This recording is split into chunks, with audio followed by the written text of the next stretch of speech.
नमस्कार, नमस्कार, क्या हाल-चाल है आप लोगों का?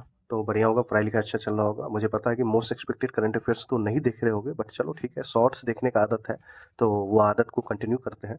एक गवर्नमेंट स्कीम लेके आया हूँ, जो मुझे लगता है कि वेरी, वेरी इंपॉर्टेंट है, आपके IBPS, PO mains, SBI PO mains में पूछा जा सकता है, ठीक है? वो स्कीम का नाम क्या है? प्रधानमंत्री धन धान्य कृषि योजना, जो कि अभी आया हुआ है, अब जुलाई में आया हुआ है। तो यहाँ पे आप देखोगे, ध्यान से सुनना कि इंपॉर्टेंट क्या-क्या है, ये ध्यान से सुनना। मेरे शब्दों को और जो नोट्स में लिखा हुआ है, वो नोट्स बना सकते हो। कैबिनेट अप्रूव्स प्रधानमंत्री धन धान्य कृषि योजना फॉर 100 डिस्ट्रिक्ट्स। अब ये जो स्कीम है, किस टाइप का स्कीम है? ये सेंट्रल सेक्टर स्कीम है। अब देखो, स्कीम 2 तरह का होता है। एक होता है सेंट्रल सेक्टर स्कीम, एक होता है सेंट्रली स्पॉन्सर्ड स्कीम, ठीक है? अब ये सेंट्रल सेक्टर स्कीम मतलब यहाँ पे 100% funding by government of India, means central government of India करेगा।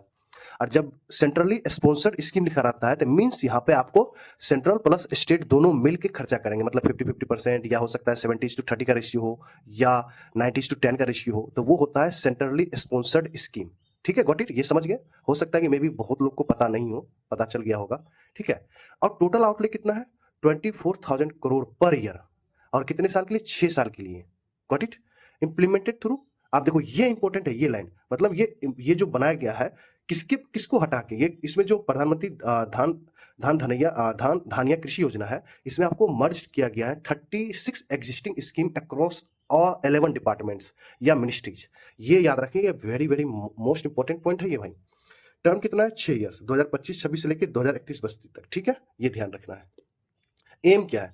To enhance agriculture productivity and promote the adoption of crop diversification and sustainable agriculture practice across India. Got it?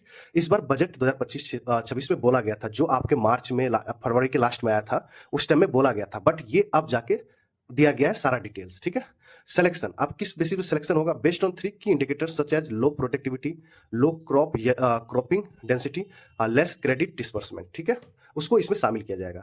Monitoring the progress of the scheme in each Dhandhanya district will be monitored in by NITI Aayog इन 170 की performance indicator, मतलब monitoring NITI Aayog के द्वारा किया जाएगा। Got it? Nodal ministry होगा the union ministry of agriculture and farmers welfare. कौन है अभी? शिवराज सिंह चौहान जी हैं। तो मैं अब सोच रहा हूँ कि ये पार्ट 1 है।